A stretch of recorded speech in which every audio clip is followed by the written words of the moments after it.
Thanks for attending this Sims 3 hands-on event. We wish we could be there in person today. But since we can't, we're very excited to be chatting with you live on Skype very soon. Before you get hands-on time with the Sims 3 Island Paradise, which is releasing on June 27th, I'll be taking you through a quick demo that recaps all the great features to love about this new expansion, along with a look at some new surprises. Then, Lisa is going to walk you through some of what you can expect in the new world of the Sims 3 Dragon Valley, which is releasing on the Sims 3 store this Thursday, May 30th. Hope you enjoy, and we'll be talking to you live very soon. Here we are in the beautiful tropical destination of Isla Paradiso. What's so unique about this world is that it's comprised of many different islands that your Sims can live and play on, something that has never been done in The Sims 3 before. Let me introduce you to my Sims family, comprised of the mom, Maria Simepe, the father named Carlos Simepe, their teenage son Dwayne, and Grandpa Hector. Now, the Simepe family is pretty well off.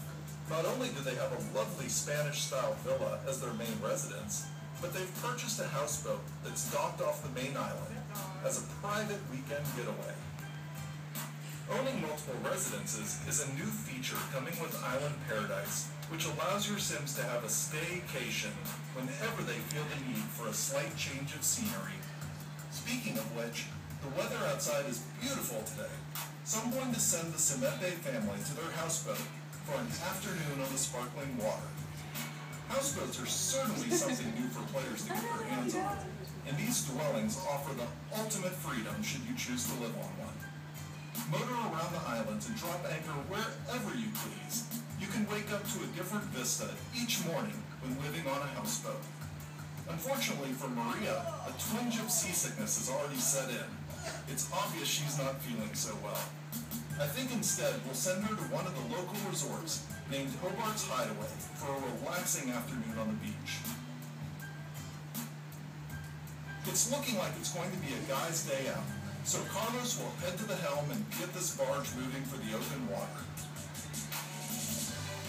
Now that we've put a little distance between ourselves and the coastline, it's definitely time to hop in the speedboat and take it for a spin. Of course, there are a variety of boats to fit whatever experience you'd like to have, ranging from a fishing boat, sailboats, aqua sleds, rowboats, and even a paddle boat. Each one has a unique twist. But one of my favorite things to do is to go water skiing, and Dwayne loves the adrenaline rush he gets from gliding over the sea's surface.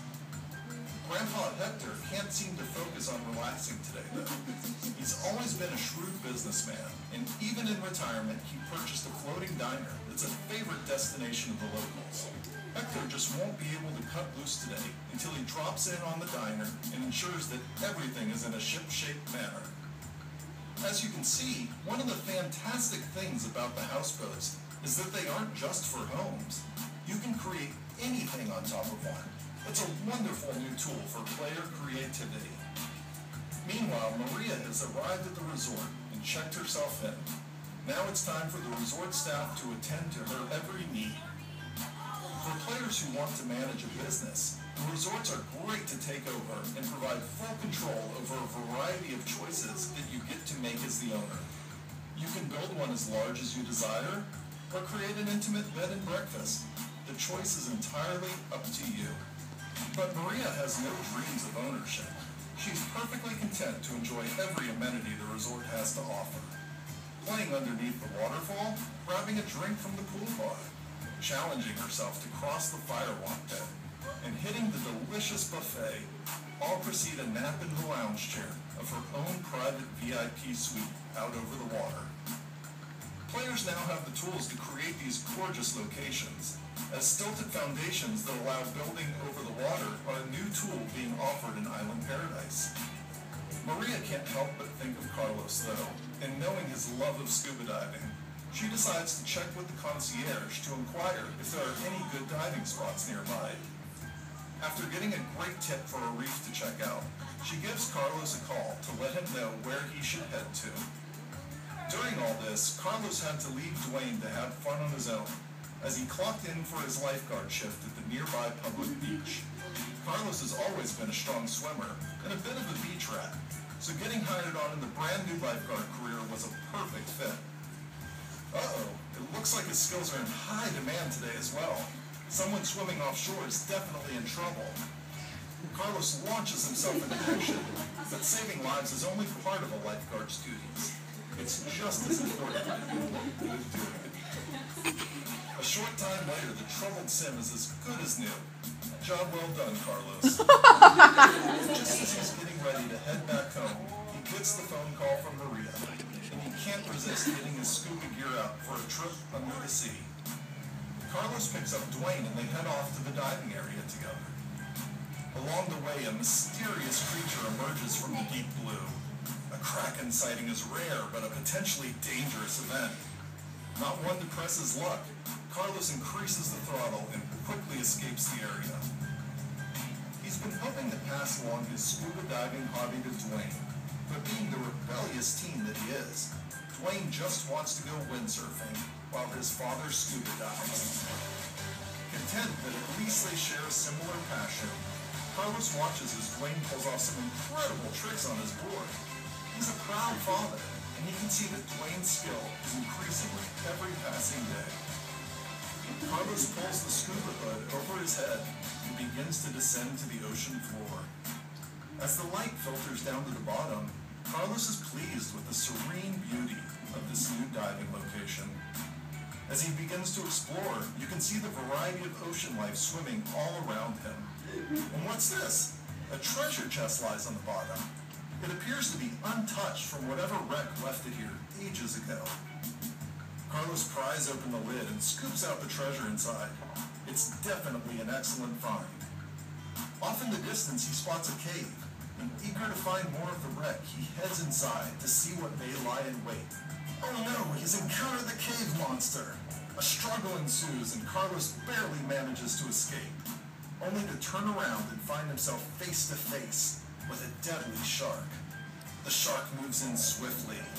Carlos, still battered by his tangle with the cave monster, is in a fight for his life. Only Carlos isn't as lucky this time. The pristine ocean depths have claimed a new victim, and what started out as a relaxing day for the Simepe family hasn't turned out quite like expected. Oh well, at least now the Grim Reaper can enjoy an afternoon swim. How will you go about living your Sims lives in your very own island paradise when it releases this June?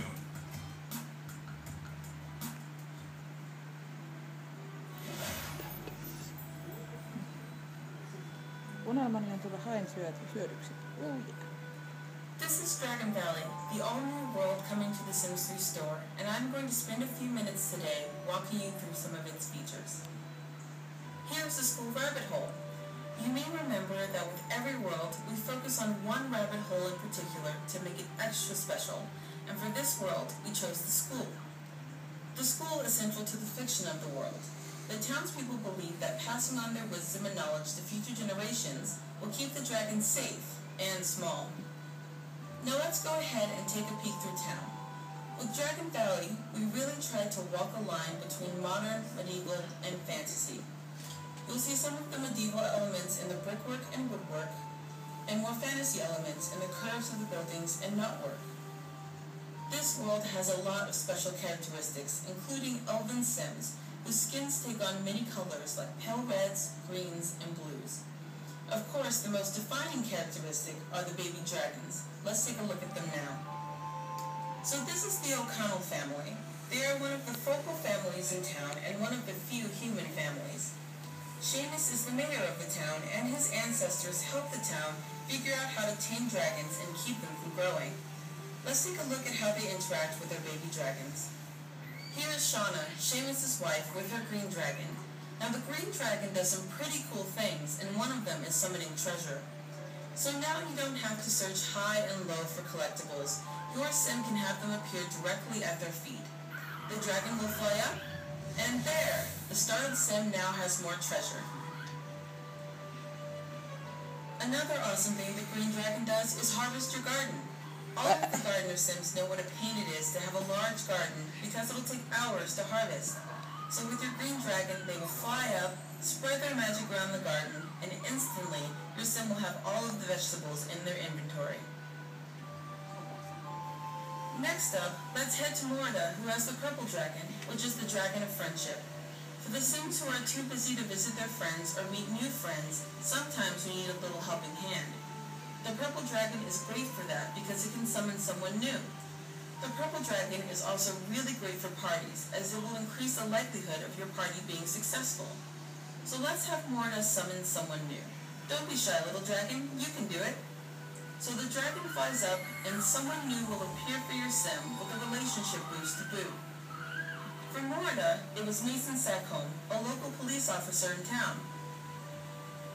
Last but not least is Seamus with the red dragon. Now the red dragon is a little mischievous, and he likes to set Sims on fire. Seamus is feeling a little mischievous himself, so he's going to go ahead and set Mason on fire. So Mason is walking over, looking to start a conversation, and oh no, fire! Keep in mind that while the dragon can set friends and enemies ablaze, it will decrease your relationship with them, so take care not to lose your friends while you're having fun. If you would like to play with a dragon of your very own, Dragon Valley is releasing on May 30th. Hope you enjoyed both demos. As a reminder, The Sims 3 Island Paradise is available starting June 27th. And The Sims 3 Dragon Valley launches on the Sims 3 store this Thursday, May 30th. Have fun at the hands-on event today, and we can't wait to speak with you all shortly on Skype. See you soon!